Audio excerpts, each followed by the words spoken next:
दोस्तों आज आपके लिए लेकर के आया हूँ मैं एक नया वीडियो जो कि आपके लिए बहुत काम का है। अपन बात कर रहे हैं यहाँ पर देखिएगा मार्किंग टूल। और मार्किंग टूल का मैंने बताया है कि कितने कितने आपके टूल्स होते हैं और उनका क्या क्या वर्क होता है। उनका बेसिक कंसेप्ट मैंने इससे पिछले वाली वीडियो में दिया है, जिक्र किया है। अब आज अपन बात कर रहे हैं तो इसी क्रम में जो है स्क्राइबर पढ़ने जा रहे हैं। स्क्राइबर का मतलब क्या होता है? खरोचनी। एक्चुअल में खरोचनी क्या होती है, इस पर अपन विस्तार से चर्चा करते हैं एक एक बिंदु पर। सबसे पहले एक नजर मार लीजिएगा कि खरोचनी होती कैसे प्रकार की है। देखिएगा तीन प्रकार की होती है मोस्टली। एक तो स्ट्रेट होती है, सीधी। एक होती बैंड, मुड़ी हुई। और एक होती ऑफसेट स्क्राइबर। ये तीन प्रकार के स्क्राइबर होते हैं जिनका उपयोग अपन मार्किंग में करते हैं। ठीक है। अब बात बताऊं तो यहाँ जो स्क्राइबर होता है तो इसके जो धार होती है वो तेज होती है।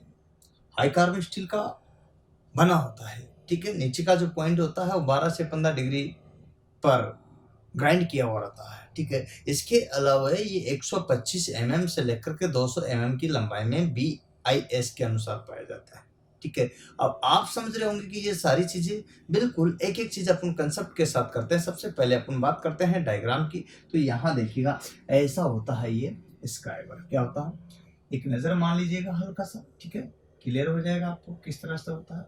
तो ये स्क्राइबर है। अब स्क्राइबर का मतलब था खरोचनी कैसे खरोच करता है, इस पर चर्चा कीजिएगा। तो ये लीजिएगा।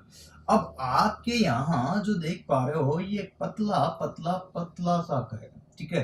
तो यही चीज अपना आगे बढ़ रहे हैं। तो इसमें देखो क्रमबद्ध रूप से अपन बात करते हैं। तो ये लीजिएगा यहाँ ये जो स्क्राइबर है इसका जो पॉइंट है बनाया मैंने वो 12 डिग्री से 15 डिग्री के बीच क्या किया रहता, ग्राइंड किया रहता।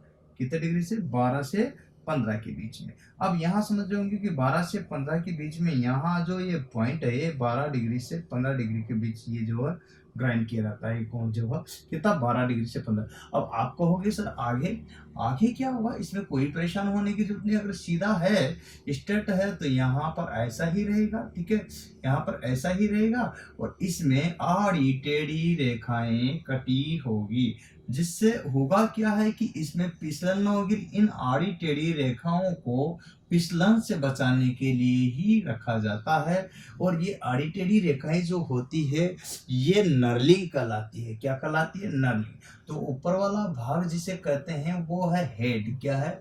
हेड। हेड का मतलब होता है यहाँ शीर्ष। क्या होता है? शीर्ष। अगर नीचे वाला भाग बात करते हैं तो ये वाला जो भाग आपको दिखाई दे रहा है इसको बोलते हैं पॉइंट।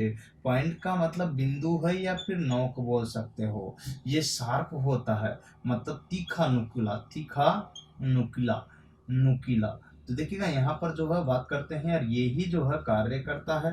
तीखा नुकीला जो है मार्किंग करता है।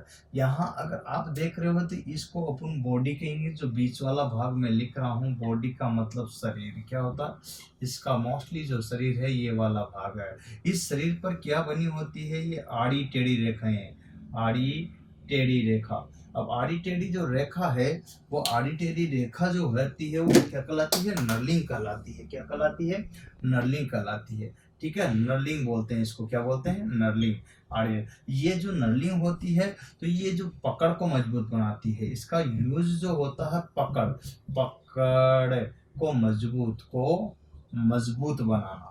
मजबूत बनाना। तो ये उद्देश्य होता है। मैं एक नज़र में आपको यहाँ बताने की कोशिश कर रहा हूँ।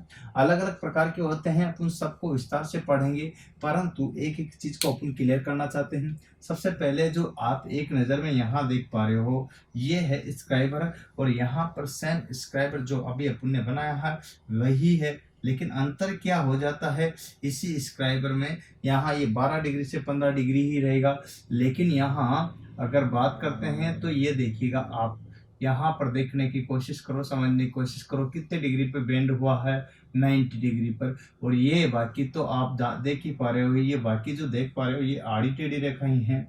और इनका आप देख ही सकते हो कि किस तरह से ये आड़ी टेढ़ी रेखाएं बनी होती है। एक बात तो क्लियर होगी आपको। इसी क्रम में एक और होता है जो कि ऐसा थोड़ा हाइट यहाँ पर देखिएगा, और ये चीज़ आप देख सकते हो। अब इसमें भी देखिएगा सेम स्टेप यही होती है, लेकिन इसमें थोड़ा सा अंतर होता है।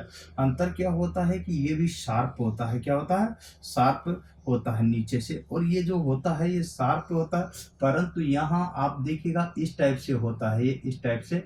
इस टाइप का मतलब यहाँ पर देखने की कोशिश करो, समझने की कोशिश करो, ये पैटर्न रहेगा इसका। ठीक है, जो पैटर्न आप देख रहे हो ये पैटर्न इसका रहेगा, और इसी पैटर्न में ये बहुत ही शार्प और तीखा होता है जो आप देख पा रहे हो। तो इस टाइप का जो होता है इसको बोलते हैं, यहाँ पर क्या बोलते हैं, तो 3 प्रकार के हैं। ये स्ट्रेट है, अर्थात पहला नंबर का जो है स्ट्रेट स्क्राइबर, मतलब सीधा स्क्राइबर। क्या? दूसरे नंबर का है बैंड स्क्राइबर। क्या है? बैंड। ठीक है, बैंड स्क्राइबर। अब बैंड स्क्राइबर की बात करते हैं, मुड़ा हुआ। इसके बाद बात करते हैं तो यहाँ पर ऑफसेट क्या था? Of set scriber. तो ये जो है 3 प्रकार के हैं, तो पहला, दूसरा और तीसरा, इस तरह से 3 जो है सीक्वेंस में होते हैं। इनका मैंने डायग्राम के साथ समझाने की कोशिश कर रहा हूँ। सेम कंडीशन होती है। यहाँ अगर इसका यूज लेंगे तो आपको पता है वर्नियर हाइट गेज के साथ यहाँ पर ऑफसेट वाले का यूज किया जाता है। सरफेस गेज के साथ जो है किसका? बैंड स्क्राइबर का ज़्यादातर यूज करते हैं। वैसे भी कर सकते हैं इसका बगैर सरफेस गेज के भी, लेकिन ज़्यादातर जो यूज करते हैं सरफेस गेज के साथ ही करते हैं। इसका जनरली अपन सामान्य कार्यों के लिए सीधे वाले का प्रयोग किया जाता है। ये कौन सब, इसका भी 12 से 15 डिग्री का ही होता है। ध्यान देने की बात है। अब मैं समझाना चाहता हूं कि सबसे पहला आपका क्वेश्चन आता है कि सर जो है स्क्राइबर होता क्या है। अब मेरा ये प्रश्न है आपसे, कोई भी चीज आप यहाँ पर लिखते हो तो उससे पहले आपके मन में आती है कि ये क्या होता है यार, ये क्या भला है। तो इसका मतलब आपका पहला क्वेश्चन कि सर ये है क्या, तो आपको बताना है ये एक मार्किंग टूल है। क्या है? तो आपको आंसर होगा यहाँ पर मार्किंग टूल। क्या होगा आंसर में? Marking tool. अब मार्किंग टूल आपका यहाँ पर आंसर हो गया, लेकिन इसमें आपको यहाँ पर लिख देना है कि ये एक चिन्हन औजार है, उपकरण है, यंत्र है। तो चिन्हन औजार इसे कहेंगे। ठीक है, पहला क्वेश्चन का आंसर। दूसरा, जब यहाँ पर मार्किंग टूल है तो यहाँ इसका क्या यूज है? देखिएगा, मार्किंग टूल है तो यूज क्या है? तो जैसा नाम वैसा काम।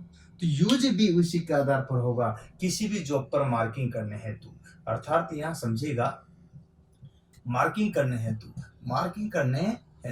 मार्किंग का मतलब होता है चिन्हन, अर्थात निशान लगाने हेतु। ठीक है, तो यहाँ पर मार्किंग का मतलब होता है चिन्हन अर्थात निशान लगाने हेतु। निशान लगाने हेतु। ठीक है ना? यहाँ पर चिन्हन करने हेतु भी लिख सकते हैं इसको आप। बढ़िया रजिस्टर में सुव्यवस्थित तरीके से जो है, ऐसे जैसे मैं लिखाता हूँ ना वैसे इनके नोट्स बनाया करो। यकीन मानिए आपकी बहुत अच्छा रजिस्टर बनेगा, फिर आपको पढ़ने में इंटरेस्ट और बढ़ेगा। अब बात करते हैं मार्किंग करने में, चाहे आपका ऑफसेट यहाँ पर हो या बैंड वाला हो या फिर यहाँ पर जो है सीधा वाला हो। तो यहाँ पर सभी की जो कंडीशन है, इस बैंड वाले को अपन यहाँ हिंदी में मुड़ा भी बोल सकते हैं। मुड़ा हुआ कितने डिग्री पे मुड़ा हुआ? 90 डिग्री पे। कितने पे? तो ये मुड़ा हुआ है ना। अब इसका हिंदी ऑफसेट का तो ऑफसेट ही रहेगा, तो ये मुड़ा हुआ भी रहता है। दूसरा, अब आता है एंगल की बात। तो ये जो कोण होता है वो कितने डिग्री पर, यहाँ पर एंगल ग्राइंड क्या था, है ना, एंगल ग्राइंडिंग। ठीक है, एंगल ग्राइंडिंग का मतलब होता है कोण कितने डिग्री पर ग्राइंड किया हुआ है, तो ये है। अब इसमें बात करते हैं तो आपको ध्यान है सामान्यतः 12 डिग्री से लेकर के 15 डिग्री पर ये क्या किया जाता है? ग्राइंड किया जाता है। 12 से लेकर के 15 डिग्री बीच में ये क्या करता था? ग्राइंड किया जाता है। तो ग्राइंड कोण का मैंने यहाँ पर भी जिक्र किया। अब क्या होता है, एक और चीज आपको बताऊं इसी में ही, तो ये है इसका एंगल कोण। अब आपको तो यहाँ पर कोण का भी दिख गया। इसके बाद आता है मेटल कि किसका बना होता है। अगर बात करते हैं धातु कि किस धातु का बना होता है, तो मेटल में आता है ये हाई कार्बन स्टील। मेटल में क्या आता है? High carbon steel. अब हाई कार्बन स्टील का मतलब क्या होता है, अगर यहाँ चर्चा की जाए तो इसको शॉर्ट में बोलते हैं HCS। ठीक है, अर्थात यो समझेगा हिंदी में उच्च है ना। कार्बन को तो कार्बन ही बोलेंगे और स्टील को बोलेंगे इस्पात, क्या बोलेंगे, या फौलाद, क्या बोलेंगे, स्टील को इस्पात या फिर फौलाद के नाम से भी जाना जाता है। तो ये जो मेटल अर्थात जिस धातु का बना होता है, हाई कार्बन स्टील का बना होता है। साथ में इसका जो पॉइंट वाला भाग होता है जिसको बिंदु या नोक कहते हैं, तो नोक वाला जो भाग है वो जो है ग्राइंड हार्ड और टेम्पर किया रहता है। क्या किया रहता, हार्ड एंड टेम्पर, ठीक है। हार्ड और टेम्पर जो है इसको किया रहता है। तो हार्ड एंड टेम्पर का मतलब होता है कठोरीकरण। क्या होता है, कठोरीकरण। तो देखिएगा यहाँ ये चीज ध्यान रखना है, कठोरीकरण आप जानते हो कि इसके पॉइंट को क्या कर देते हैं, हार्ड और टेम्पर कर देते हैं, जिससे ये शार्प तीखा बना रहता है, आराम से स्क्राइबिंग अर्थात मार्किंग कर देता है, निशान लगा देता है। तो निशान लगाने के लिए इसका उपयोग करते हैं, जो कि मैंने यहाँ पर लिखा है। अब यहाँ पर जो इसके बॉडी है उसके बॉडी पर आड़ी टेढ़ी रेखाएं बनी होती है। अगर बात करते हैं किसकी, बॉडी की, किसकी बात करते हैं, बॉडी की, तो बॉडी पर जो होगी वो आड़ी टेढ़ी रेखाएं होगी। क्या होगी, आड़ी टेढ़ी रेखाएं, है ना। आड़ी टेढ़ी रेखाओं का मतलब क्या, शॉर्ट में अगर बात करते हैं कि बॉडी पर क्या की होती है तो नर्लिंग बोलोगे आप। क्या बोलोगे, नर्लिंग। अब आपसे पूछा जाता है कि नर्लिंग क्यों की जाती है, प्रश्न ये उठ जाता है, तो आपको बताना है नर्लिंग किसे कहते हैं, आड़ी टेढ़ी रेखाओं को, टेढ़ी रेखाओं को। ये किस पर देखिएगा, यहाँ पर बात करते हैं रेखाओं पर, ठीक है, रेखाएं, ठीक है, ठीक है। तो आड़ी टेढ़ी रेखाएं जो कंडीशन है वो नर्लिंग कहलाती है। तो यहाँ देखिएगा जो आड़ी टेढ़ी रेखाओं का क्लियर हो गया। लेकिन अब आप कहोगे कि सर इससे कैसे क्वेश्चन बनेगा, ये भी मैटर करता है ना।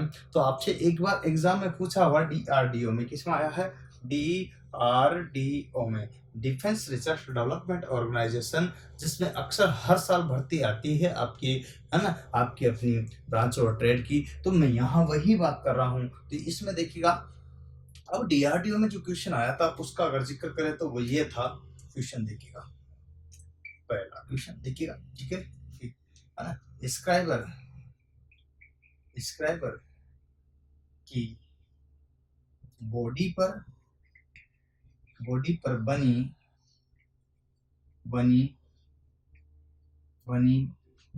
आड़ी टेढ़ी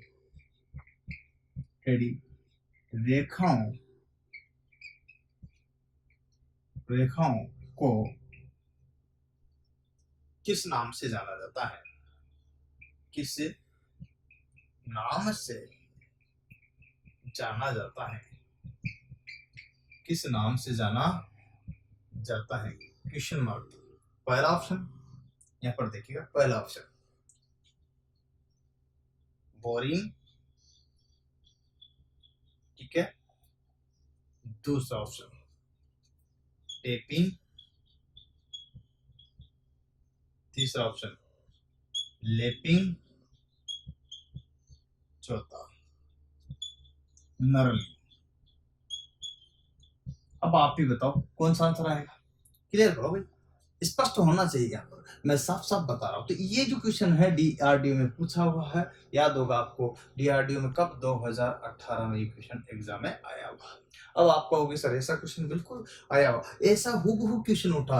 अब बोरिंग का मतलब जानते हो, छेद करना, मतलब बोरिंग करना। टेपिंग का मतलब छेद किए हुए को क्या करना है, उससे चूड़ियां काटना, वो भी कौन सी, यहाँ पर इंटरनल चूड़ियां। लेपिंग का मतलब फिनिशिंग देना है, लास्ट में लेपिंग करना है, ठीक है। और नर्लिंग का मतलब होता है आड़ी टेढ़ी रेखाएं जो कि पकड़ को मजबूत बनाती है। क्या बनाती है, पकड़ को मजबूत। यहाँ पर पकड़ को मजबूत बनाने के लिए ये की जाती है, जो कि मैंने यहाँ लिखा हुआ है, ठीक है। पकड़ को मजबूत बनाने का कार्य करती है। तो बोरिंग का मतलब तो छेद हो गया एक तरह से, क्या हुआ, छेद। टेपिंग का मतलब चूड़िया, क्या काटना हुआ, चूड़िया, वो भी कौन सी, आंतरिक।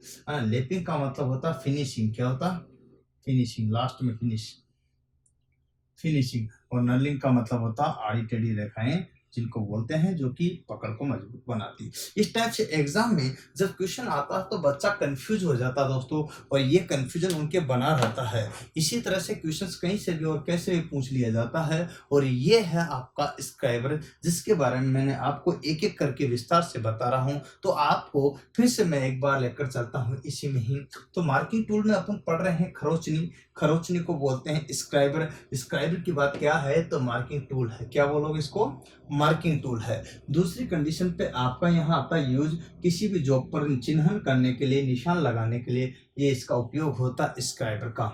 इसके बाद आता है इसका ग्राइंडिंग कोल, अर्थात जो कोण आता होता है, पॉइंट वाला भाग होता है, कितने डिग्री पर ग्राइंड किया रहता है, तो 12 डिग्री पर 15 डिग्री, जो कि ड्रिल का क्लियरेंस एंगल भी इतना ही होता है। औसतन ड्रिल का क्लियरेंस एंगल भी इतना ही होता है। मेटल अगर तो धातु की बात की जाए तो हाई कार्बन स्टील अर्थात हाई स्पीड स्टील की बनी होती है, परंतु इसके पॉइंट को क्या किया जाता है, हार्ड और टेम्पर मतलब कठोरीकरण किया जाता है। ये बात आपको ध्यान रखना है। बॉडी जो होती है वो नर्लिंग की हुई रहती है इसकी, और उस पर आड़ी टेढ़ी रेखाएं इकट्ठी होती हैं, उन्हें बॉडी कहते हैं, जो कि पकड़ को मजबूत बनाती है। यही इसका उद्देश्य होता है। आगे बात करते हैं तो इसका क्वेश्चन आया है, इसका भी कि बॉडी पर बनी आड़ी टेढ़ी रेखाओं को किस नाम से जाना जाता है, तो ये DRDO 2018 में पूछा हुआ क्वेश्चन है, जो कि आपको बोरिंग, बोरिंग का मतलब छेद करना है, ठीक है। ध्यान रखना, टेपिंग, टेपिंग का मतलब चूड़ियां काटना है, वो भी इंटरनल। लेपिंग, लेपिंग का मतलब फिनिशिंग अर्थात परिष्करण देना। आड़ी टेढ़ी रेखाओं को नर्लिंग कहते हैं, तो इसका आंसर डी बिल्कुल सही होगा, जो कि आपको समझ में आया होगा। तो इसी क्रम में आपको मैं पढ़ाते जाऊंगा, परंतु आप पहले इसका एक स्क्रीनशॉट ले लीजिएगा। अब बात कर रहे हैं अपन यहाँ पर type of scriber. Type of scriber कितने प्रकार के होते हैं, तो देखिएगा सबसे पहले यहाँ स्क्राइबर के प्रकार, मतलब खरोचनी के ये प्रकार। अगर प्रकार की बात करते हैं तो यहाँ पर कौन कौन से प्रकार के होंगे, सबसे पहला आता स्टेट। क्या आता? State scriber. तो सबसे नंबर 1 पर चर्चा करेंगे, मैं सभी को ही आपको क्रमबद्ध रूप से पढ़ाऊंगा, जो कि आप देख रहे हो इसी में। तो सबसे पहले स्टेट स्क्राइबर। स्टेट स्क्राइबर का मतलब होता है यहाँ पर सीधा स्क्राइबर। देखिएगा अपन बात करते हैं स्टेट स्क्राइबर मतलब सीधा। स्टेट का मतलब होता है यहाँ पर सीधा स्क्राइबर। और सीधा स्क्राइबर क्या होता है, इस पर चर्चा करते हैं। सीधा स्क्राइबर, वैसे तो इसमें जो है एक भाग सीधा और एक भाग टेढ़ा भी हो सकता है, परंतु ज्यादातर जो होता है इसका एक भाग जो होता है क्या होता है, सीधा होता है। तो यहाँ पर इसमें देखेंगे कैसा होता है, तो समझना कि एक भाग सीधा होता है, क्या होता है, कैसा होता है, इस पर चर्चा कीजिएगा। तो यहाँ देखने की कोशिश करो, अपन बात कर रहे हैं इसी क्रम में। कैसा, कैसा का मतलब जो है एक भाग क्या होता है इसका सीधा, और एक भाग होता है टेढ़ा। सीधा भाग, ज्यादातर जो भाग होता है सीधा ही होता है, परंतु अब सीधा तो वो होता है, लेकिन यहाँ अगर बात करते हैं तो ये सीधे भाग का जो एंगल है वो 12 से 15 डिग्री का, जो मैंने पहले से ही दर्शाया आपको याद होगा। अब सीधा भाग है, बाकी जो होती है वो बॉडी होती है। क्या होती है, बॉडी। और बॉडी का मतलब होता है शरीर, और शरीर का अगर जिक्र किया जाए तो उस पर तो आपको मैंने अभी अभी बताया, नर्लिंग की रहती। क्या की रहती है, नर्लिंग की रहती है। तो प्रश्नवाचक चिन्ह ये नहीं है कि नर्लिंग की रहती है, ये तो बात नॉर्मल है, लेकिन जो अलग बात है वो ये है कि इसका जो यूज है ना पर्टिकुलर, वो थोड़ा सा चेंज हो जाता है। साधारण क्या, किसके लिए, साधारण, साधारण मार्किंग हेतु, साधारण मार्किंग हेतु। मार्किंग का मतलब होता है यहाँ चिन्हन, मार्किंग मतलब चिन्हन, ठीक है, चिन्हन हेतु। साधारण चिन्हन हेतु किसका प्रयोग करते हैं, यहाँ पर ध्यान देने की बात है। अगर बात की जाए कि साधारण मार्किंग के लिए किसका यूज करते हैं,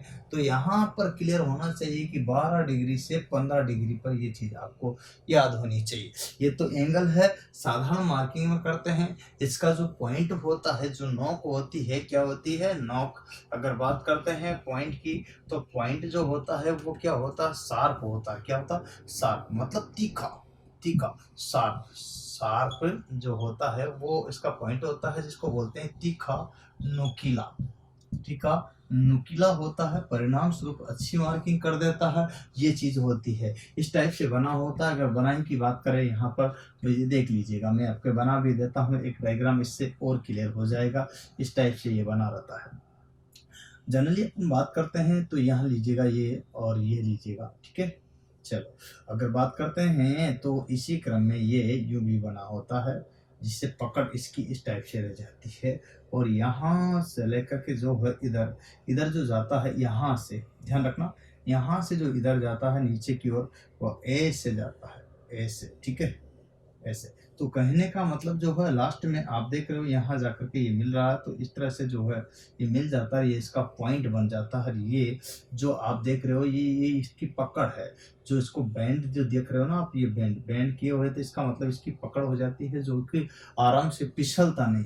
तो ये जो है या फिर इस पर आड़ी टेढ़ी रेखाएं बनी होती, तो यही जो है आपका क्या है, सीधा स्क्राइबर है, जिसको यहाँ स्ट्रेट स्क्राइबर भी कहते हैं। तो वही चीज है, और यहाँ पर वही आपका पॉइंट एंगल आ जाएगा 12 डिग्री से 15 डिग्री, तो ये सेम ही कंडीशन है। लेकिन कभी कभी इस वाले को भी स्ट्रेट ही कहते हैं, ध्यान रखना। लेकिन ये मुड़ गया है, एक्चुअल में ये मुड़े वाले में ही लेंगे अपन, किस में लेंगे, मुड़े वाले में, इसलिए आपको मैं इसमें रोल प्ले नहीं कर रहा हूँ। तो ये सारा का सारा, सबसे पहले अगर बात करते हैं तो स्ट्रेट स्क्राइबर होता है। स्ट्रेट ये कैसा होता है, तो सीधा होगा, 12 डिग्री से 15 डिग्री पॉइंट एंगल होगा, बॉडी क्या होगी, नलिंग की रहेगी, जिस पर आड़ी टेढ़ी रेखाएं बनी रहती है, जो कि पकड़ को मजबूत बनाती, फिसलने नहीं देती है। ये साधारण कार्य हेतु, मार्किंग हेतु पॉइंट जो होता है शार्प एवं तीखा होता है। इस तरह से जो बनता है ये आपका कौन सा था, सीधा स्क्राइबर, जिसका स्क्रीनशॉट ले लीजिए आप। और तो है देखिएगा यहाँ पर बैंड स्क्राइबर, बैंड स्क्राइबर का क्या क्या कार्य होता है, तो इस पर भी चर्चा करते हैं। तो देखिएगा number 2 band scriber, band scriber, ठीक है, लीजिएगा। बैंड स्क्राइब का मतलब होता है मुड़ा हुआ, क्या हुआ, मुड़ा स्क्राइब, मुड़ा मुड़ी क्रोच, ठीक है। अब यहाँ पर ये बात भी क्लियर होगी, तो ये चीज आपको स्पष्ट करना है कि मुड़ी हुई है, कितने डिग्री पर मुड़ी हुई है, कैसे मुड़ी हुई है, इस पर चर्चा करते हैं। आइए मेरे साथ में आप। तो सबसे पहले अपन बैंड स्क्राइब पर अगर चर्चा करते हैं बैंड पर, तो क्या होगा, कैसे होगा। सन ये देख रहे हो ना, ये बैंड स्क्राइब है, क्या है ये। अगर आप में इसमें जरूर नहीं ऐसा भी बना हो सकता है, देखिएगा अगर बात की जाए, ये लीजिएगा, ये भाग ले लो, इस भाग में वही थोड़ी देर पहले मैंने बनाया था, याद होगा आपको, इस टाइप से भी बना हो सकता है। तो ये चीजें ये देख रहे हो ना, इस टाइप से बनी होती है। तो इस टाइप से जो बनी होती है ये आप देख सकते हो। और इसके बाद ऊपरी अगर सिरे पे जाते हैं तो ऐसा ऐसा ये सिरा जो है ना यहाँ से पतला होता जाता है, ऊपर से भी पतला होगा और नीचे से भी पतला होगा, ऐसे ऐसे और ऐसे ऐसे जाकर के आगे जाकर के एक जगह यो मिल जाता है, ठीक है। तो इस तरह से होता है। और एक जो होता है ये भी सेम का सेम कंडीशन में यहाँ आगे जाता है, ऐसी कैसी स्टेप होती है दोनों में ही। लेकिन अंतर क्या होता है कि यहाँ पर भी आगे जा रहा और वहां पर भी आगे आ रहा। अब दोनों की स्टेप बदली है, स्टेप में ये परिवर्तन हुआ कि ये आगे चल करके इस टाइप से जो है मुड़ जाता है और ये इसके पीछे यहाँ आकर के जुड़ जाता है। और ये जो मुड़ा है तो ये 90 डिग्री पे मुड़ जाता है, तो यहाँ ये बैंड हो गया और ये स्ट्रेट हो गया। तो इसका मतलब इसका एक सिरा तो स्ट्रेट होता है, एक सिरा जो है बैंड वाला होता है। तो ये चीज आपको स्पष्ट रूप से दिखाई दे रही कि एक सिरा इसका बैंड है और एक सिरा इसका मुड़ा हुआ, जो आपको आराम से आसानी से दिखाई दे रहा है। इस टाइप से हो सकता है, यही चीज इसमें होगी। तो दोनों की दोनों ये क्या है, बैंड स्क्राइब है, क्या ये मुड़े हुए स्क्राइबर। अब आपके क्वेश्चन ये बनता है कि मुड़े हुए स्क्राइबर में और इसमें अंतर है तो कैसा होता है। पहले तो कैसा का प्रश्न तो यहाँ ये हो जाता है, देखिएगा कैसे की अगर बात करते हैं तो कैसे में तो आपको ध्यान रखना है। अगर बात करें कि कैसे या कैसा होता है, अगर बनावट की ही बात करता हूं मैं, कैसे का मतलब बनावट की अगर बात करें तो देखिएगा ये वाला जो भाग है ये बॉडी है, क्या है, ये भाग जो बॉडी है ये स्ट्रेट है, सिरा है, और ये है मुड़ा हुआ सिरा, क्या है, और मुड़ा हुआ भी 90 डिग्री पर, कितने डिग्री पर, 90 डिग्री। अब क्वेश्चन ये है कि कैसा है, तो यहाँ पर ध्यान रखना है, एक सिरा एक सिरा एक सिरा सीधा, ठीक है, एक सिरा सीधा, वो है दूसरा सिरा, दूसरा सिरा दूसरा सिरा क्या हुआ, मोड़ा, ठीक है। तो दो स्टेप है यहाँ पर, मैं इसको हाईलाइट कर देता हूँ। देखिएगा एक सिरा जो है सीधा है, एक सिरा जो है मुड़ा हुआ है। सीधा सिरे का जो पॉइंट होगा क्या होगा, ध्यान देना बात को, यहाँ समझना, पॉइंट पॉइंट की अगर बात करते हैं तो नोक बोलते हैं, बिंदु बोलते हैं। तो जो बिंदु होगा वो किसका यहाँ पर बात करते हैं तो बिंदु होगा, पॉइंट जो है वो ग्राइंड किया हुआ रहता है। क्या किया रहता है तो ग्राइंड जो होता है वो इतने पर ये मुड़ा होता है। तो ग्राइंड जो किया जाता है यहाँ ये 12 डिग्री से लेकर के 15 डिग्री के बीच रहेगा। लेकिन जो दूसरा सिरा है वो मुड़ा रहेगा, केवल ग्राइंडिंग नहीं रहेगा, केवल मुड़ा रहेगा। और मुड़ा कितने डिग्री पर रहेगा ये क्वेश्चन ध्यान रखना है आपको। तो 90 डिग्री पर मुड़ा रहेगा। कितने डिग्री पर, अर्थात लंबवत कंडीशन में ये मुड़ा रहेगा। तो ये बात आपकी क्लियर होगी, पॉइंट वाली बात भी। अब क्या होता है कि इसका जो यूज है, उपयोग है, वो कहाँ लेंगे। तो यूज में अगर बात करते हैं तो दो तरह की यूज की कंडीशन आती है। वैसे तो इसका यूज देखिएगा, जब सीधा सिरा है तो मतलब कैसे ले सकते हैं, सीधे की तरह व्यवहार में लाया जा सकता है। तो साधारण मार्किंग के लिए तो करते हैं। इसका पहला यूज आता है साधारण साधारण साधारण स्टेट स्क्राइबर की तरह, स्टेट स्क्राइबर की तरह, स्क्राइबर की तरह मार्किंग है। तो क्या मार्किंग हेतु। तो यहाँ पर ये तो क्लियर हो गया, मार्किंग के लिए तो मार्किंग हेतु यहाँ यूज करते हैं, साधारण स्क्राइब की तरह मार्किंग हेतु। तो इस तरह की कंडीशन आपके साथ बैठ गई। अब बात आती है नंबर 2। तो नंबर 2 में क्वेश्चन ये उड़ता है और कहाँ लेते हैं। एक होता है सरफेस गेज। क्या होता है, सरफेस गेज के साथ भी इसका उपयोग किया जाता है। तो यहाँ पर सरफेस गेज एवं बिना सरफेस गेज, देखो यहाँ पर लिख रहे हैं अपन सरफेस सतही गेज बोलते हैं इसको, सरफेस गेज एवं बिना सरफेस गेज, बिना सरफेस गेज के भी उपयोगी। तो यहाँ पर ध्यान रखना, दोनों के लिए ही उपयोगी। तो सरफेस गेज की सहायता से भी उसका उपयोग कर सकते हैं और बिना सरफेस गेज की सहायता से भी इसका उपयोग कर सकते हैं। प्रश्न ये उठता है कि सरफेस गेज की सहायता से करते हैं तो कैसे करते हैं। बात समझिएगा, एक तो होता है अपना लेथ मशीन होती है ना, वहां पर करते हैं। क्या करते हैं, लेथ मशीन पर। और इसके अलावा कहाँ करते हैं, तो लेथ मशीन के अलावा जो किया जाता है तो वो जॉब पर छोटी लाइनें खींचने के लिए, जैसे 1 mm से लेकर 1.5 mm तक, तो इसके लिए भी इसका उपयोग किया जाता है। और कहाँ करेंगे अगर बात करते हैं, नेक्स्ट बेलनाकार खोखले जॉब है उसकी अंदरूनी सतहों पर लाइनें खींचने के लिए भी इसका उपयोग करते हैं। तो बहुत सारी चीजें हैं जहाँ इसका यूज किया जाता है। तो अपन बात करते हैं, तो लिखिएगा यहाँ पर बेलनाकार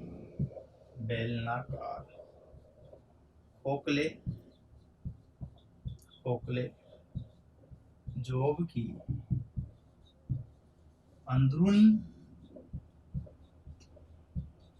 सतहों पर लाइनें खींचने हेतु, क्योंकि बैंड वाला है तो आराम से चला जाएगा। मोड़ करके जो है, मान लीजिए कोई सिलेंड्रिकल जॉब है, समझना बात को, तो यहाँ ये सिलेंड्रिकल जॉब है। अभी सिलेंड्रिकल जॉब में अपन ये बैंड वाला डालेंगे तो आराम से डाल करके इस पे क्या कर देगा, निशान लगा देगा यहाँ से, तो उसको मार्किंग हो जाएगी। क्या हो जाएगी, मार्किंग हो जाएगी। तो ये चीज आपको देखनी होगी। चलिए, इसके और कहाँ करते हैं, लेथ मशीन पर फोर्जा चक में। तो यहाँ पर लिखेंगे फोर्जा चक में लेथ मशीन पर गोल जॉब को सेंटर में बांधने हैं। ठीक है, तो यहाँ पर भी आपको यूज आता है। तो लेथ मशीन पर गोल जॉब को सेंटर में बांधने के लिए भी इसका उपयोग किया जाता है। किसका, मुड़े हुए का। किसी भी जॉब पर छोटे लाइनें खींचना है, छोटे मापों की। किसी भी जॉब पर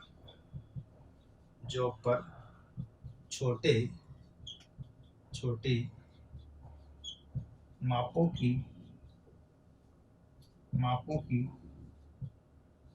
लाइनें खींचने हेतु। अब इन दोनों में, चाहे लेथ मशीन पे हो चाहे छोटे छोटे जॉब पर, दोनों में जो यूज किया जाता है वो सरफेस गेज की सहायता से यूज किया जाता है। सरफेस गेज की सहायता से इसका यूज करते हैं। ध्यान रखना, छोटी छोटा मतलब होता है यहाँ पर 1 mm से कितनी, जैसे एग्जाम्पल तौर पर समझ लो आप, यहाँ पर 1 mm से लेकर के कितना तक 1.5 mm तक की कंडीशन होती है। ठीक है, तो इतना छोटा छोटी जगहों पर जो मापे लगानी है, मार्किंग करनी है, तो उसके लिए सरफेस गेज की सहायता से लगा सकते हैं। तो यहाँ पर इसका यूज करते हैं। तो मैं एक बार फिर से समझा देता हूँ इसका यूज, ध्यान देना। बैंड स्क्वायर, बैंड स्क्वायर मतलब मूड़ी खरोचनी, जो कि आप देख रहे हो डायग्राम से कैसा है बनावट में। अगर एक सिरा जो है सीधा है तो एक सिरा मोड़ा हुआ, एक सिरा सीधा है 12 से 15 डिग्री ग्राइंड किया रहता है, ये 90 डिग्री पर मोड़ा रहता है। यूज की अगर बात करते हैं तो साधारण स्टेट देखिएगा यहाँ पर, साधारण जो स्टेट स्क्वायर होता है उसकी तरह यूज कर सकते हैं, कारण ये सीधा सिरा है ना, कर सकते हैं मार्किंग के लिए। दूसरा है सरफेस गेज, एवं सरफेस गेज और बिना सरफेस गेज के दोनों से कर सकते हैं। सरफेस गेज यूज ले तो भी ले सकते हैं, तो बैंड इसमें यूज आ जाएगा, नहीं लिया तो साधारण इसमें यूज आ जाएगा, तो दोनों की तरफ से अपनी इसका उपयोग कर सकते हैं। तीसरा है यहाँ पर बेलनाकार खोखला जॉब की अंदरूनी सतहों पर जो है क्या लाइनें खींचने के लिए कोई सिलेंड्रिकल जॉब हो, उसकी अंदरूनी सतहों पर मार्किंग करनी है, तो उसका उपयोग करेंगे किसका, यहाँ पर बैंड वाले का। इसके बाद आता है देखिएगा यहाँ पर अगला आता है फोर्जा चक, लेथ मशीन पर फोर्जा चक होता है, उसको उसके गोल जॉब जो होता है उसको सेंटर में लाने के लिए इसका उपयोग किया जाता है। लास्ट में है किसी भी जॉब पर छोटे छोटे मापों की लाइनें खींचनी है, तो जैसे 1 mm से लेकर के 1.5 mm तक, जो कि सरफेस गेज सतही गेज की सहायता से खींची जाती है। इसका भी एक स्क्रीनशॉट ले लीजिएगा, फिर आगे बात करते हैं। नेक्स्ट आपका ये रहा तीसरे नंबर का एडजस्टेबल जो है स्लीव स्क्राइबर। एडजस्टेबल का मतलब होता है समायोजनीय स्लीव स्क्राइबर। तो लिखिए यहाँ पर समायोजनीय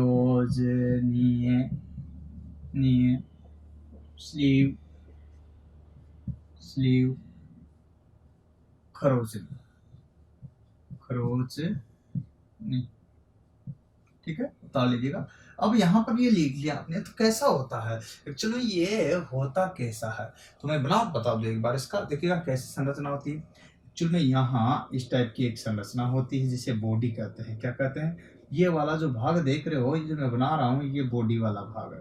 अब बॉडी आपने बना दी है तो फिर किसकी जरूरत पड़ेगी, तो बॉडी के बाद आता है अपने यहाँ पर, इसमें समायोजन के लिए अलग अलग स्टेप आती है, वो कैसे आएगी इस पर ध्यान दो, तो ये आएगी। तो इसकी ये बॉडी वाला भाग है। अब इस बॉडी वाले भाग को यहाँ पूरा का पूरा अगर अंदरूनी देखे तो ये पूरा का पूरा जो अंदरूनी भाग है, इंटरनल बता रहा हूँ, ये ध्यान रखना। वैसे तो इस पर जो है ना इंटरनल आपको दिखाई नहीं देती, बाहर से देखोगे तो इस पर आड़ी टेढ़ी रेखाएं अर्थात नर्लिंग की रहेगी। क्या की रहेगी, बोलो, आड़ी टेढ़ी रेखाएं अर्थात नर्लिंग की रहेगी। लेकिन अंदरूनी भाग में यहाँ पर इसमें क्या होता है, सुराख भी होता है जो पूरा होल में होता है, और यहाँ से लेकर के इधर, यहाँ से लेकर के यहाँ तक जो है एक इस टाइप से जो है यहाँ ये बना होता है, और इसमें जो है अपनी यहाँ पर ऐसा पतला ये तीखा शार्प, ये यहाँ पर क्या लगा देते हैं इसमें, तो ध्यान रखो इस पर भी यहाँ पर आड़ी टेढ़ी रेखाएं बनी होती है, ध्यान रखिएगा इस पर भी, लेकिन इसको घुमा करके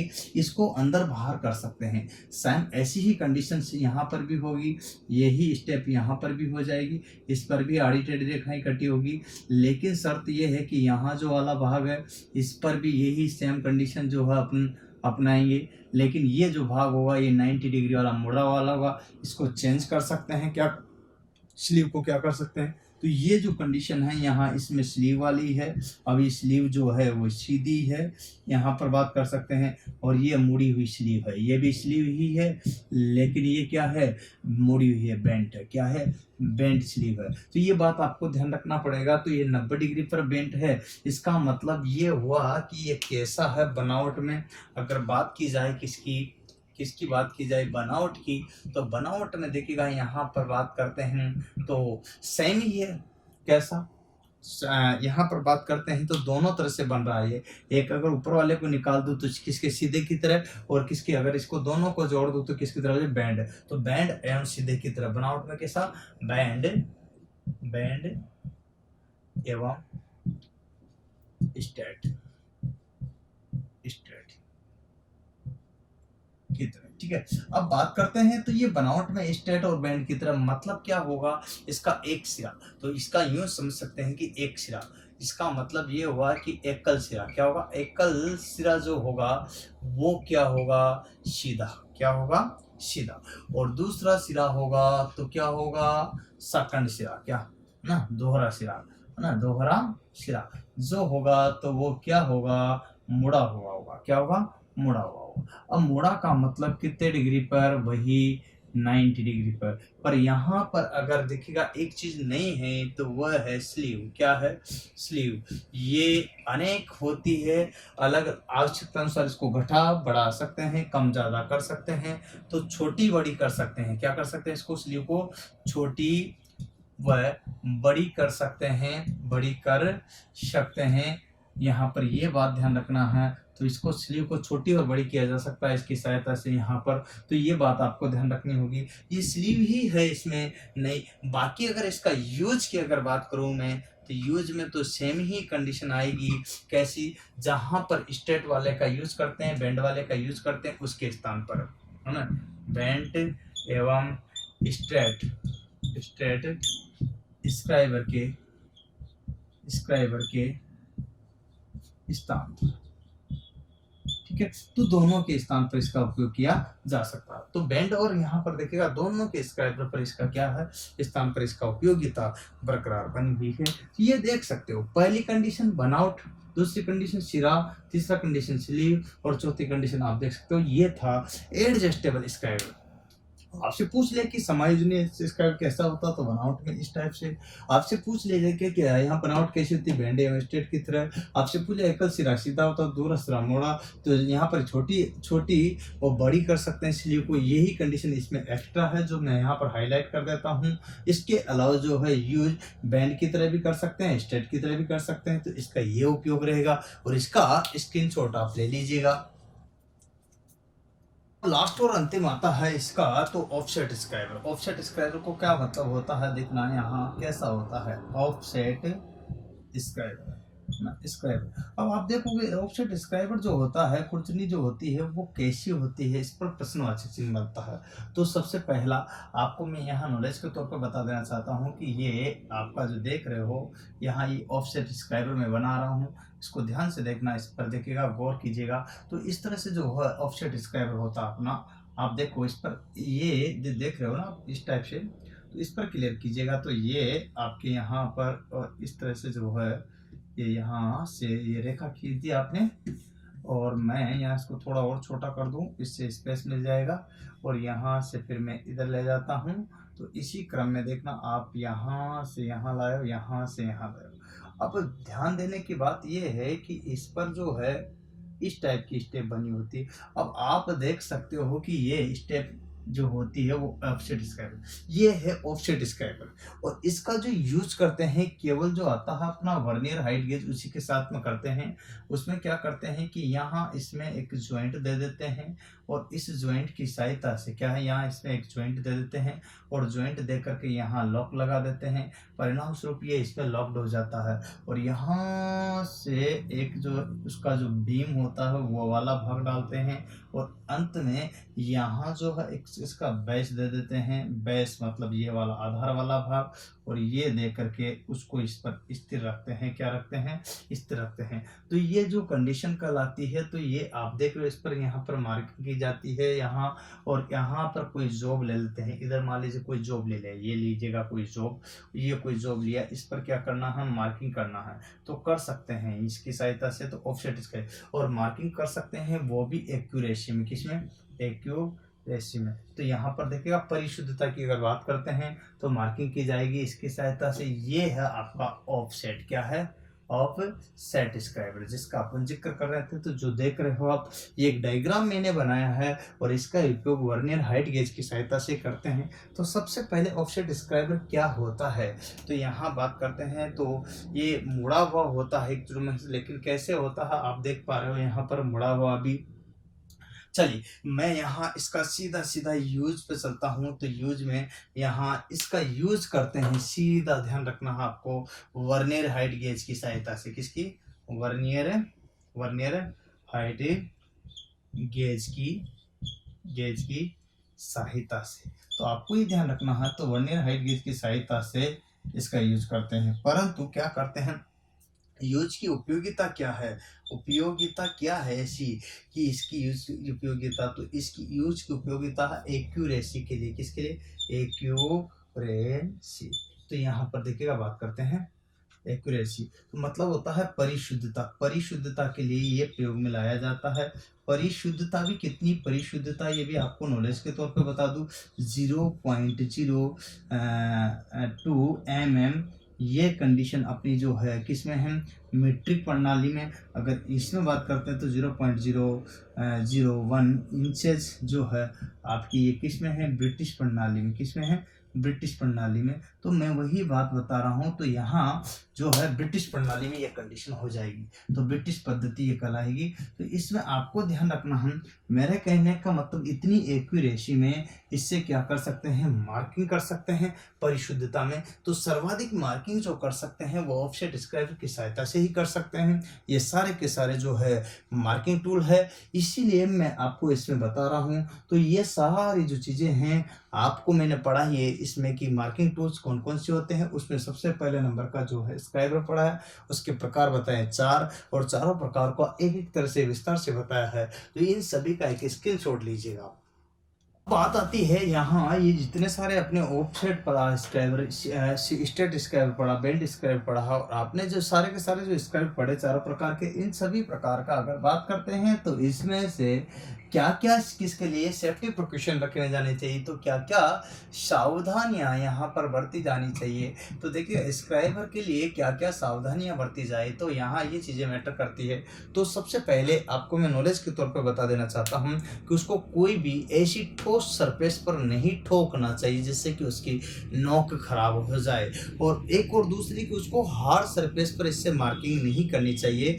हार्ड सरफेस है तो उस पर स्क्राइबर की सहायता चाहे कोई सा भी हो उस पर मार्किंग न की जाए, अन्यथा इसका पॉइंट जो है वो खराब हो जाएगा। दूसरी बात, जब इसका उपयोग नहीं ले रहे हो तो उसमें कोर्क लगा दे पॉइंट पर जिससे कि वो खराब ना हो सके। तो पहला, हार्ड सरफेस पर मार्किंग न की जाए, पहली सावधानी। ठीक है। दूसरे नंबर की है, ठीक है, पहली, ठीक है, सरफेस पर ठोका न जाए,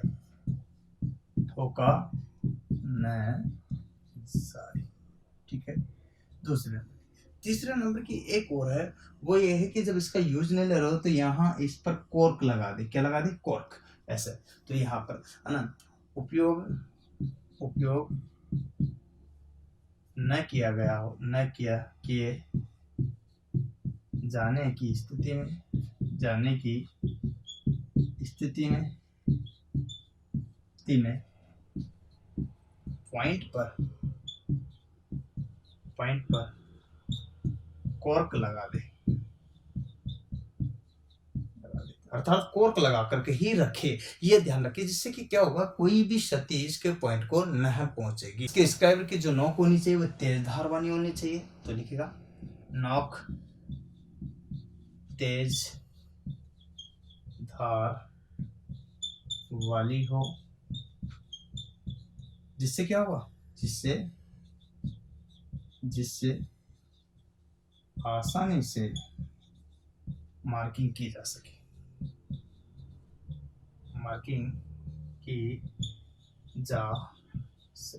ये सारी की सारी सावधानियां आपको इसमें रखनी चाहिए स्क्राइबर में, जो कि आपके लिए बहुत ही अहम है। ध्यान रखिएगा। अब बात करते हैं कि इसमें क्वेश्चन कैसे आता है, परंतु इससे पहले आप इसका एक स्क्रीनशॉट ले लो। क्या एक क्वेश्चन जो है इससे 3 बार पूछा हुआ, जिनका मैं जिक्र बताता हूँ। एक तो ITA में पूछा हुआ, एक DMRC में पूछा हुआ, एक UPRVNL में पूछा हुआ। तो 3 बार क्वेश्चन पूछा हुआ। एक जो आपको बता देना चाहता हूँ, क्वेश्चन ये था, देखिएगा क्या क्वेश्चन था, किस तरह से था। यूँ था, खरोचनी, आधे तो लड़के जो लैंग्वेज को लेकर के कंफ्यूज होते। खरोचनी का बिंदु कोण सामान्यतः होता है। प्रश्न खत्म। ये था क्वेश्चन। अब आप देखिएगा, इस टाइप का क्वेश्चन एग्जाम में पूछा जाता है। पहला ऑप्शन आपके लिए ये रहा, आपकी स्क्रीन पर ध्यान दो, यहाँ पर ध्यान दो। 118 डिग्री का